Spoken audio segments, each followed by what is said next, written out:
खुलुमबाय दिनै मोनाबिलिनि खौरांफोरा जाबाय गिबि खनाव दङ जों मिथिगौ भारत आरो पाकिस्ताननि गेजेराव गिख्रंथाव दावहाया गोबां सान सिगांनिफ्रायनो जानानै थांगासिनो थानायखौ जों नुनो मोन्दों। थांनाय माखासे सान सिगाङाव जेरावनाखि दिल्लीनि लाल किल्लायाव जानाय बमा बेफ्रुनायनि उनाव फिन आरोबाव दिनै थामहिनबा बावैसो सिगां श्रीनगराव मोनसे गिख्रंथाव बमा बेफ्रुनाय जाथाया जानानै थांबावो।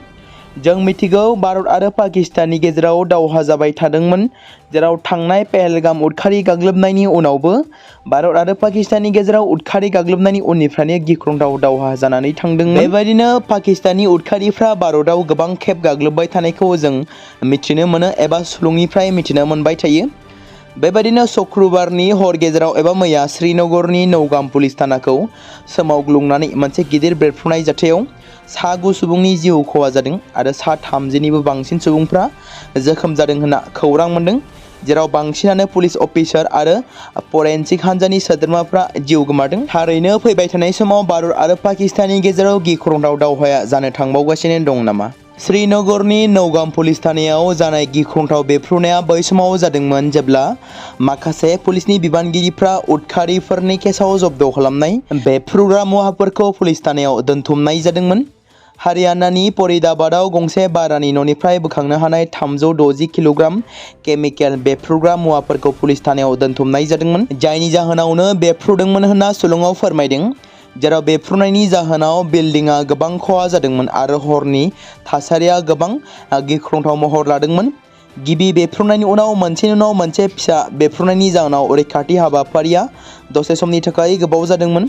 जोखोम जानाय सुबुंफोरखौ खाथिनि देहा फाहामसालियाव लानानै थांनाय जादोंमोन आरो 7 सुबुंनि हालोदा गोब्राब हालोदाव दंमोन। थैनाय सुबुंफोरनि गोथै सहखौ श्रीनगर पुलिस कन्ट्रल रुमाव लाना थांनाय जादोंमोन होनना मिथिहोदों। ममता बेनार्जीआ बिहाराव एनडिएनि देरहासारनायखौ लानानै जिंगा सिदों। फैगौ बोसोराव जानो गोनां बिधानसभा बिसायख'थिखौ लोगोसे बिहारनि बिसायख'थिनि फिथाइया सोनाब बंगनि गिबि मन्थ्रि ममता बेनार्जीनि साननायखौ 2 गुन खालामदों। बिहाराव एनडिएनि गोहोआ फैफिननाया रोखा जानायलाय बिजेपिनि गोबां दैदेनगिरिफ्रा दोलोनि उननि थांखिया सोनाब बेंगल जागोन होननानै फोसावदों। अमित मालवीया बे बेलायाव गावनि बिबुंथिखौ फोरमायनानै बुंनाय बायदिब्ला बिहारनि फिथाइया सोनाब बंगनि बिसायख'थियावबो गोहोम खोख्लैनो हागौ। दोलोआ तृणमूल दोलोखौ गोहोनिफ्राय बोखारनो थाखाय गासैबो रोखोमनि राहा लागोन होननानै फोसावनायजों लोगोसे ममता बेनार्जीआ उन्दुनायखौ जिंगासिदों। खौरां मोननाय बायदिब्ला थांनाय माखासे सानफोराव ममता बेनार्जीआ बिजेपि दोलोआ लानाय बिसायख'थि आदबफोरखौ हेंथा होनो नाजानायखौ जागायजेनदों। आथिखालाव बयबो गनायनानै लायो जुबिन गार्गआ न्याय मोनथारनांगौ होननानै। सेंग्रानिफ्राय लानानै बैसो जानायसिम बयबो जुबिननि थाखाय न्याय नागिरगासिनो दं। हारि धोरोम जेसेबांखि थाया मानो जुबिन गार्गआ बयबो खौसे जानायखौ लुबैयोमोन आरो जुबिननि थैनायनि उनाव दासिम बयबो हारियानो जुबिननि न्याय नागिरगासिनो थानायखौ जों नुनो मोन्दों। मख'नो गोनांदि जुबिन गार्गनि न्याय नागिरनानै हादोरसानि गोबां मौलाना बिथांमोनाबो सनापुराव ज' जानानै सोरखारखौ आखाय होनानै जुबिनखौ न्याय होनो थाखाय खावलायहरदों। बिथांमोना जुबिननि केसाव नुजाथिनानै सोरखारखौ जुबिन गार्गखौ न्याय होनांगौ आरो गाज्रि खामानि मावग्राफोरखौ साजा होनांगौ होनना खावलायदों। मख'नो गोनांदि बिथांमोना जुबिन गार्गखौ आल्लाह न्याय होनो हागोन होनना बोलो होदों आरो बिथांमोना आल्लाहनि खाथियाव आरज गाबदोंमोन दि बिथाङा सोरखारखौ गियान होदों। बिथांमोननि आरज गाबनायनिफ्राय मिथिनो मोनोदि सोरखारनि फारसे फोथायनाय गैयै मोनसे रोखा मोन्दांथि दं। धेमाजि जिल्ला गेजेर जनाय मेसाखि सापरिनि बिरगोस्रि बसुमतारिया टेट आनजादाव उथ्रिसार जानानै एलपि फरायसालियाव फोरोंगिरि मावनो बिबान मोनबाय। मख'नो गोनांदि मेसाखि सापरि गामियाव गिबिसिनै सोरखारि साख्रि मोननायखौ लानानै गामिनि रायजो राजाफोर आरो गेजेर जनाय दखरा दालाइसा दुलाराय बर' फरायसा आफादा गोग्गानायजों आर'नाइजों बरायदों बिरगोस्रि बसुमतारिखौ। बिहाराव फिन एनडिए दोलोनि सोरखार। आलीनगर विधानसभा बियाबनिफ्राय बिजेपिनि बिजाथि भोजपुरी मेथाइ रोजाबगिरि मेटेली ठाकुरा देरहासार जानो हाबाय।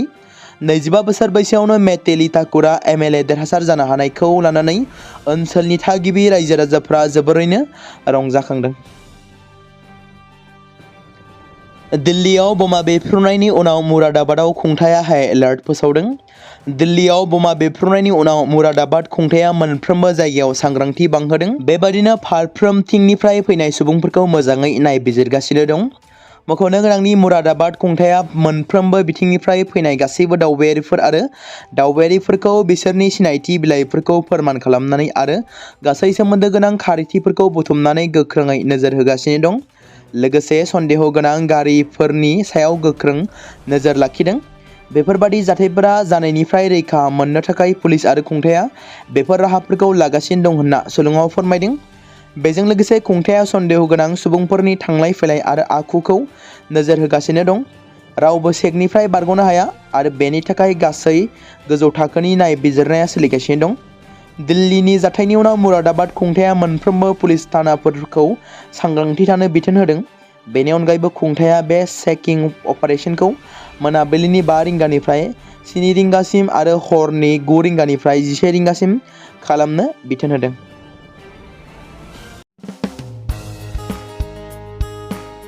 बे समाव मोनसे गोनां फोसावथाय बर' सावथुन नायनानै मोजां मोनग्रा गासै बर' रायजो राजाफोरनि गेजेराव लानानै फैदों मोनसे बर'नि OTT प्लेटफर्म गोनां, जाय प्लेटफर्मनि गेजेरजों नोंथांमोना बर'नि गोदान गोजाम सावथुनफोरखौ नुनो मोनगोन।